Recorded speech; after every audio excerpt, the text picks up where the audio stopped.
poisoned Christmas cake case and a mysterious death in prison.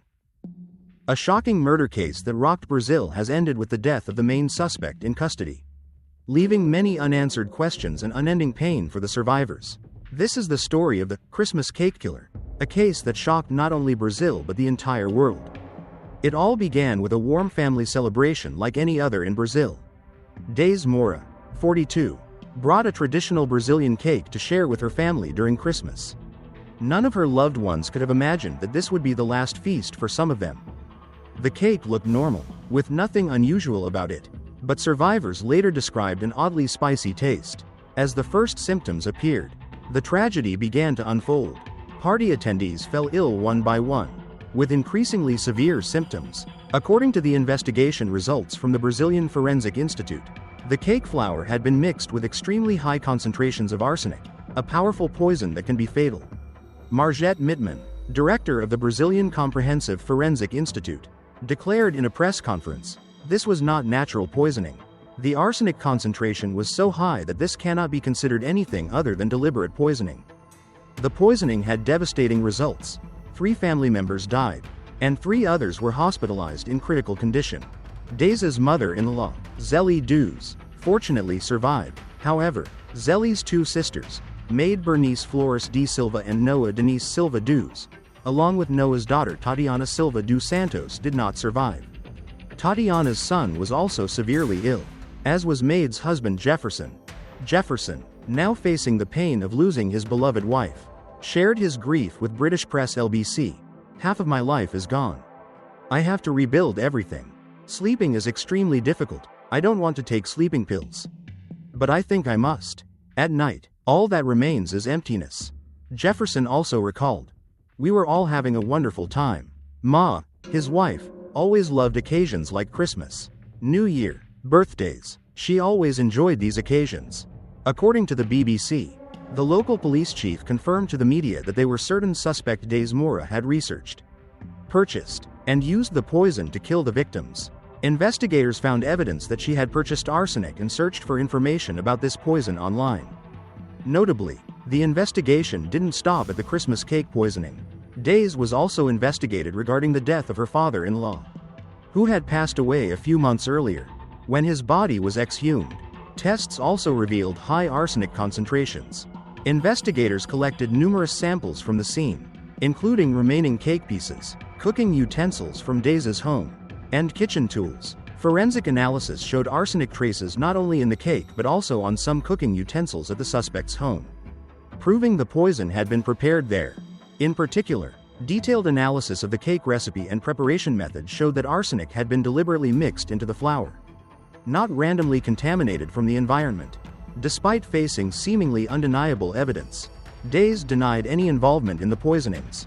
Just as the case was progressing and the public was awaiting trial, an unexpected development occurred. Days Moura was found dead in her cell at a women's prison. According to information from media outlets like LBC, BBC, and Daily Mail, police are investigating this as a suicide. The prison is located in Guba, near Porto Algier. Regional police announced, "We can confirm that during morning roll call at the Guba State Women's Prison, inmate Days Moura was found without signs of life. Staff immediately administered first aid and called emergency medical services. But upon arrival at the scene, they confirmed her death." According to reports, Days was alone in her cell, and the circumstances surrounding her death will be investigated by the Civil Police and Comprehensive Forensic Institute. Notably, according to The Sun, Fernando Sodré, chief of Rio Grande do State Police, stated that the suspect had left a letter declaring her innocence. Justin Pereira, a prison consultant expert, offered insights about the case. According to him, this was a carefully planned crime with clear intent, different from impulsive crimes. If she really did it, the government would charge this as a meticulously planned attack. He said, regarding Dais's death in prison, Pereira suggested the prison should have monitored her more closely. When brought to prison, they should have immediately placed her under 24-hour suicide watch. Every possibility for her to commit suicide in prison should have been eliminated. The Daily Mail reported that Dais's husband had announced his intention to divorce her and had sent a lawyer to the prison just 24 hours before she was found dead. Pereira observed, "When you're in prison, it's very easy to constantly receive bad news about finances. Work, you're facing 10, 20, 30 years or life in prison. So, she had all these compounding factors and may have reached a point where she saw absolutely no way out. Isabel Morris, Jefferson's sister, one of the survivors, expressed shock at Dais's death. "We're stunned by this news. How could this happen? Someone should have been watching her. And now we have to relive the tragedy that happened to my brother and the rest of the family." Isabel also expressed her anger. She may have escaped justice now, but hopefully in the afterlife she's being punished for all the evil and suffering she caused us. What really hurts everyone is that her son will grow up without a mother. But if this is the kind of woman she was, then perhaps that's for the better. Currently, 2 separate investigations are ongoing, one conducted by the police and one by the prison. Pereira noted, "They are certainly working together, and concluding this investigation as quickly as possible is in their best interest." He also predicted, "Reports from prisons typically confirm that they did everything they were supposed to do to protect her, but ultimately, as I said before, prisons create opportunities, even when many things are eliminated and restricted." The Christmas cake killer case has shocked people not only because of the cruel nature of the crime but also because of the unexpected development with the main suspect's death.